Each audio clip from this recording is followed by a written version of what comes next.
Hi friends, welcome back to my channel Varaha's kitchen. Cauliflower masala కర్రీని restaurant స్టైల్లో ఎలా తయారు చేసుకోవాలో ఈ వీడియోలో చూద్దాము. ఎప్పుడు నాన్ వెజే కాకుండా వెజిటేరియన్ కూడా ఈ విధంగా ట్రై చేసి చూడండి, తినే కొద్దీ తినాలనిపిస్తుంది. మనం ఈ కర్రీని చపాతీ, పుల్కా, దోశ, పొరాటాల్లో కూడా సైడ్ డిష్గా తీసుకొని తింటే చాలా టేస్టీగా ఉంటుంది. ఇంక లేట్ చేయకుండా తయారీ విధానం ఏమిటో చూసేద్దాము. కాలీఫ్లవర్ మసాలా కర్రీని తయారు చేసుకోవడం కోసం ఒక పెద్ద సైజు కాలీఫ్లవర్ని తీసుకున్నాను. ఇలా తీసుకున్న కాలీఫ్లవర్ని వీడియోలో చూపించిన విధంగా పీసెస్లా కట్ చేసుకోవాలి.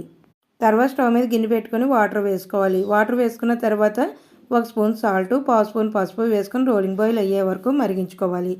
బాయిల్ అవుతున్న వాటర్లోకి కట్ చేసి పెట్టుకున్న కాలీఫ్లవర్ని వేసుకొని 2 మినిట్స్ పాటు ఉడికించుకోవాలి. ఇలా కాలీఫ్లవర్ని ఉడికించుకోవడం వల్ల కాలీఫ్లవర్ పైన ఉన్న డస్ట్ పార్టికల్స్, చిన్న చిన్న పురుగులు ఏమైనా ఉంటే వాటర్లోకి వెళ్ళిపోతాయి. ఇలా 2 మినిట్స్ పాటు ఉడికించుకున్న కాలీఫ్లవర్ని ఒక ప్లేట్లోకి తీసుకొని రెడీగా పక్కన పెట్టుకోవాలి. తర్వాత స్టవ్ మీద కడాయి పెట్టుకొని 2 టేబుల్ స్పూన్ ఆయిల్ వేసుకోవాలి. ఆయిల్ హీట్ అయిన తర్వాత 1 కప్పు సన్నగా తరిగిన ఆనియన్స్, 1 టేబుల్ స్పూన్ జీడిపప్పు వేసుకొని వేయించుకోవాలి.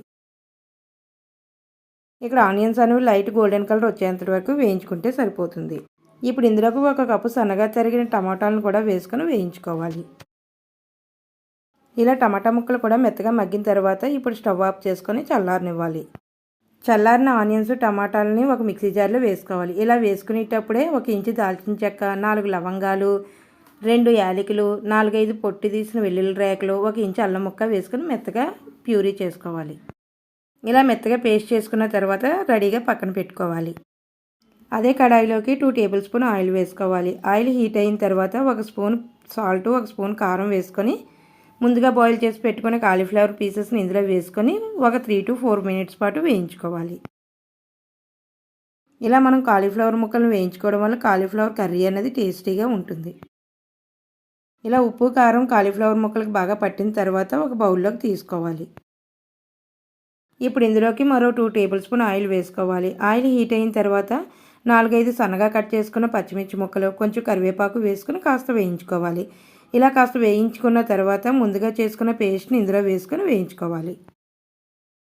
5 నిమిషాల పాటు బాగా వేయించుకున్న తర్వాత ఇప్పుడు ఇందులోకి స్పైసెస్ని యాడ్ చేసుకుందాము. ముందుగా రుచికి తగినంత సాల్ట్, 2 టేబుల్ స్పూన్ కారం, 1 స్పూను ధనియాల పౌడర్ వేసుకొని బాగా మిక్స్ చేసుకోవాలి.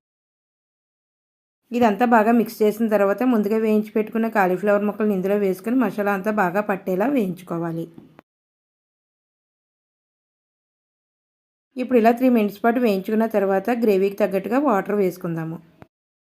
ఇక్కడ మీకు గ్రేవీ అనేది చిక్కగా కావాలంటే కొంచెం వాటర్ వేసుకోవాలి, కొంచెం పలచగా కావాలంటే వాటర్ అడ్జస్ట్ చేసుకొని వేసుకుంటే సరిపోతుంది. ఇక్కడ నేను 1 గ్లాస్ వాటర్ వేసుకున్నాను. ఇక్కడ వాటర్ వేసుకున్న తర్వాత నేను చూపించిన విధంగా కన్సిస్టెన్సీ అనేది ఈ విధంగా ఉంటే కర్రీ అనేది టేస్టీగా ఉంటుంది. ఇప్పుడు 10 మినిట్స్ పాటు మూత పెట్టుకుని ఉడికించుకోవాలి. ఇప్పుడు 10 మినిట్స్ తర్వాత మూత తీసి చూస్తే ఎంతో గుమగుమలాడే కాలీఫ్లవర్ మసాలా కర్రీ రెడీ అయిపోయినట్టే. ఇప్పుడు కొంచెం కొత్తిమీర జల్లుకొని స్టవ్ ఆఫ్ చేసుకుంటే ఎంతో టేస్టీ అయిన కాలీఫ్లవర్ మసాలా కర్రీ రెడీ అయిపోయినట్టే. ఇంక లేట్ చేయకుండా మీరు మీ ఇంట్లో ట్రై చేసి ఎలా వచ్చిందో నాకు కామెంట్ చేయండి. ఈ వీడియో నచ్చితే ఒక లైక్ చేసి ఇలాంటి సింపుల్ అండ్ టేస్టీ రెసిపీస్ కోసం మన ఛానల్ సబ్స్క్రైబ్ చేసుకోండి.